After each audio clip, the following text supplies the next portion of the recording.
तो दोस्तों ये हमारी जीयूआई सीरीज़ का पार्ट 14 है। जैसे कि पिछले वीडियो में हमने कांस्टेंट को कवर किया था।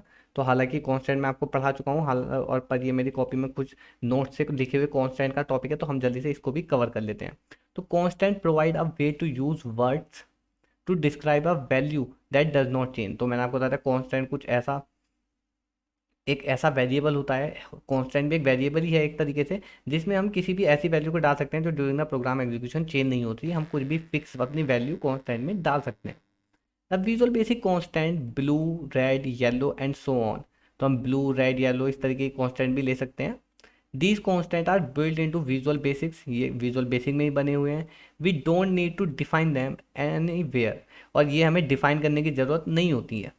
The constant that we define for our self. तो ये जो ऊपर कॉन्स्टेंट लिखे हैं ब्लू, रेड, येलो, ये तो विजुअल बेसिक खुद जानता है। उसको पता है इनका क्या यूज़ और ये क्या है। लेकिन तो ये वाले तो हमें डिफाइन करने की जरूरत नहीं, पर जिनको हम यूज़ करते हैं हम खुद बनाते हैं, वो हमें डिफाइन करने पड़ते हैं।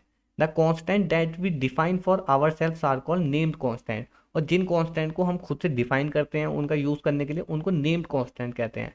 Those that are built into visual basic, और जो विजुअल बेसिक के अंदर ही कुछ कॉन्स्टेंट बने हुए हैं उनको हम कहते हैं इंटेंसिक कॉन्स्टेंट। तो आपको पता होना चाहिए इंट्रिंसिक कांस्टेंट वो होते हैं जो पहले से विजुअल बेसिक जिनको जानता है और विजुअल बेसिक के अंदर वे सेव हैं, हम उनका डायरेक्टली यूज़ कर सकते हैं।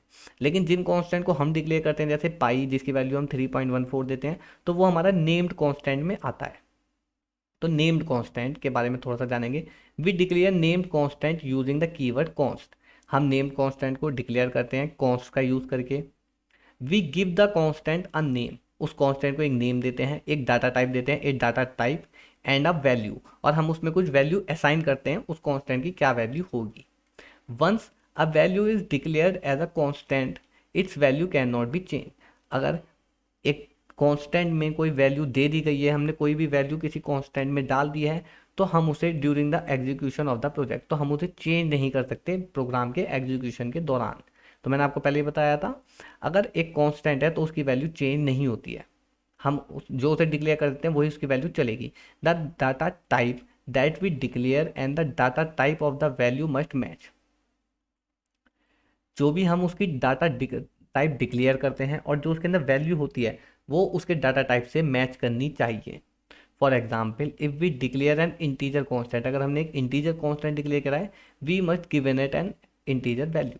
तो हम उसके अंदर केवल एक इंटीजर वैल्यू ही दे सकते हैं। अगर हमने कोई फ्लोट डिक्लेयर करा है तो हम उसके अंदर फ्लोट वैल्यू को ही देंगे। ऐसा नहीं है कि मैंने इंटीजर डिक्लेयर करा और मैं उसमें डबल की वैल्यू डाल दूँ, तो ऐसा नहीं हो सकता। वो उस रेंज के जब वैल्यू रेंज के बाहर जाएगी तो वो उसे एक्सेप्ट ही नहीं करेगा। अब उसकी जनरल फॉर्म के बारे में मैंने आपको बताया था, कॉन्स्ट आइडेंटिफायर, और उसका डाटा टाइप हम लिखते हैं और स्टार्टिंग में डायमेंशन भी लिखते हैं। वो हमारी डिक्लेरेशन में यूज होता है। तो कॉन्स्ट STR हम स्ट्रिंग के रूप में ले सकते हैं। हम किसी भी, ये हम पहले भी एक बार कवर कर चुके हैं, हम उसका कुछ भी नेम डाल सकते हैं। कुछ नेम के एग्जाम्पल हम क्या क्या एज अ नेम ले सकते हैं। तो आप लिखते हैं कॉन्स्ट, और मैं यहाँ पर कुछ भी नेम ले सकता हूँ एज करेंसी। यहाँ पर करेंसी के रूप में हमने उसे डिक्लेयर करा है। तो चलिए अब नीचे आ जाते हैं। अब यहाँ पर एक टॉपिक आता है हमारा, स्कोप ऑफ वेरिएबल्स। वेरिएबल्स का स्कोप। तो स्कोप दोस्तों मैं बताता हूँ आपको, स्कोप कुछ इस तरीके से होता है। हम अपने वेरिएबल को, हमारा ये प्रोग्राम है, एक वेरिएबल तो समझ लीजिए मैंने यहाँ पर वी डिक्लेयर करा, तो इस वी को हम एंटायर प्रोग्राम भी यूज़ कर सकते हैं। मैंने एक वेरिएबल डिक्लेयर करा सी, और मैं चाहता हूँ ये सिर्फ इतने पोर्शन में यूज़ हो, सिर्फ इतने प्रोग्रामिंग के पोर्शन में सी का यूज़ हो। बाकी अगर यहाँ पर मैं सी को एक्सेस करना चाहूँ तो हम नहीं कर सकते। यहाँ पर वो सी को एक्सेस नहीं करेगा क्योंकि सी की सिर्फ इतनी ही रेंज है। तो इसे स्कोप बोलते हैं, किस वेरिएबल की स्कोप क्या हो सकती है। तो सी का स्कोप सिर्फ इतना है, वो सिर्फ इस फील्ड में यूज़ होगा। वी का स्कोप ये पूरा है, हम वी को अपने एंटायर प्रोग्राम यूज़ कर सकते हैं। तो हम इसी स्कोप को पढ़ते हैं। ए वेरिएबल में exist and visible for an entire project for only one form. जो हमारा वेरिएबल होता है अगर हम उसे सिंपली डिक्लेयर करते हैं तो हमारे वन फॉर्म में आता है। मतलब हम उसे, ये पूरा जो फॉर्म होता है, जो पेज है होता है हमारे विजुअल स्टूडियो का, हम उसे पूरे में यूज़ कर सकते हैं। विजुअल बेसिक के, सॉरी विजुअल स्टूडियो कह रहे हैं, विजुअल बेसिक के हम पूरे पेज में उसको यूज़ कर सकते हैं। जो हमारा वेरिएबल होता है जब हम उसे डिक्लेयर करेंगे तो वो हमारे पूरे वन फॉर्म के लिए वर्केबल होगा। और फॉर ओनली वन प्रोसीजर, या फिर हम उसे किसी एक प्रोसीजर के लिए डिक्लेयर कर सकते हैं। The visibility of a variable is references to as it scope. Variable की विजिबिलिटी जो होगी वो उस रेफरेंस पर डिपेंड होगी, उसके स्कोप पर डिपेंड होगी, क्या स्कोप है उस वेरिएबल का। Visibility really means this variable can be used और seen in this location. Visibility का मतलब यहाँ पर यह है कि वो वेरिएबल किस जगह पर दिखाई देगा या कहाँ पर उसका यूज होगा। तो मैंने जैसे भी आपको बताया, अगर मैं किसी वेरिएबल को डिक्लेयर, मैंने उसे सिर्फ मैंने किसी वेरिएबल को इतने पोर्शन में यूज होने के लिए डिक्लेयर किया है और मैं उसे यहाँ पर यूज करूंगा, तो यहाँ पर हम उसे यूज नहीं कर पाएंगे क्योंकि उसकी विजिबिलिटी सिर्फ इस एरिया तक सीमित है। The scope is said to be global module level और लोकल। हम स्कोप को ग्लोबल भी कहते हैं, लोकल भी कहते हैं। ग्लोबल का मतलब वो पूरे एंटायर प्रोग्राम यूज होता है, लोकल का मतलब वो सिर्फ किसी एक फिक्स लोकेशन पर यूज होगा। एक global variable may be used in all procedure of a project. तो ग्लोबल वेरिएबल का हम अपने पूरे प्रोग्राम में यूज कर सकते हैं, पूरे प्रोजेक्ट में हम उसका यूज कर सकते हैं जो हमारा ग्लोबल वेरिएबल है। Module level variable are accessible for all procedure of a form. कुछ एक हमारा होता है मॉड्यूल लेवल वेरिएबल जो हर प्रोसीजर में यूज हो सकता है एक फॉर्म के, लेकिन इसकी जो वैलिडिटी है वो एक फॉर्म तक है। ग्लोबल जो हमारा वेरिएबल है उसकी वैलिडिटी एंटायर द प्रोजेक्ट है, यानी कि हम उसे किसी भी डिफरेंट फॉर्म में यूज कर सकते हैं, हर जगह पर उसकी वैलिडिटी रहेगी। लेकिन मॉड्यूल वाले की सिर्फ एक फॉर्म के अंदर वैलिडिटी रहेगी। इन लोकल वेरिएबल में भी यूज एक होता है local variable only with in the procedure in which it is declare. वो सिर्फ एक लोकल वेरिएबल होता है अगर एक इतना सा ब्लॉक है किसी एक फॉर्म के अंदर ही, अगर हम छोटा सा ब्लॉक बना लें तो उस लोकल वेरिएबल की वैलिडिटी सिर्फ इस फॉर्म के अंदर रहेगी, इसके बाहर आके वो वर्क नहीं करेगा। ये एक फॉर्म के अंदर मैं बता रहा हूँ, एक फॉर्म के अंदर भी हम लोकल वेरिएबल को एक प्रोसीजर के लिए यूज कर सकते हैं।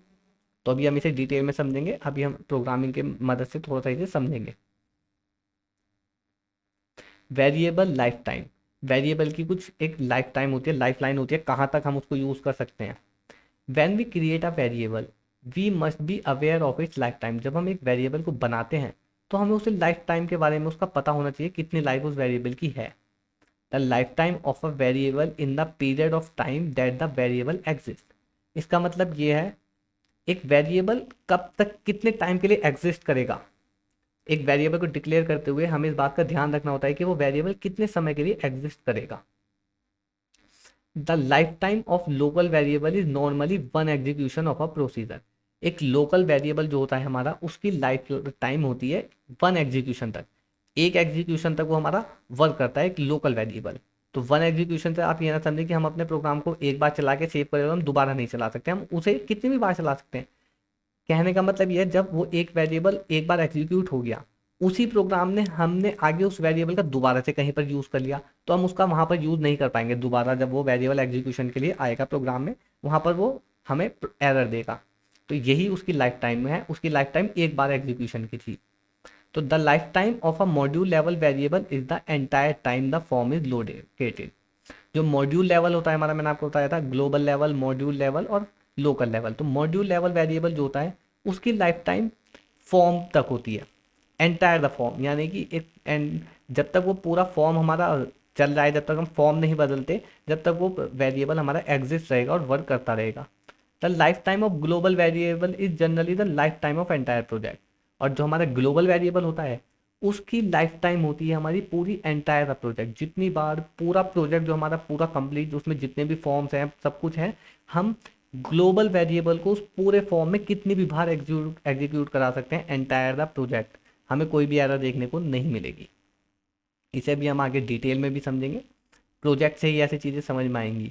तो लोकल डिक्लेरेशन, प्राइवेट सब।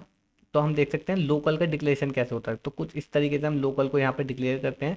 Calculate the price and discount, तो ये सब हम मैंने ऐसे गलती से लिख दिया, तो आप यहाँ पर देख सकते हैं डिम, यहाँ पर डायमेंशन और यहाँ पर वेरिएबल का नाम एज इंटीजर। जो हम ये डिक्लेयर कर रहे हैं लोकली ही डिक्लेयर कर रहे हैं।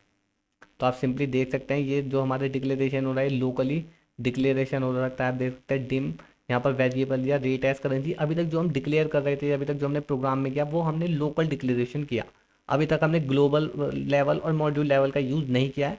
तो वो मैं आपको अभी आगे के वीडियो में कवर करके दिखाऊंगा वो कैसे हम उसका यूज़ करते हैं। तो आज के इस वीडियो में दोस्तों इतना ही। अगर आपको हमारा वीडियो अच्छा लगा तो हमारे इस वीडियो को लाइक कर दें और आने वाले हमारे और आगे के वीडियो देखने के लिए हमारे यूट्यूब चैनल को भी सब्सक्राइब कर दें।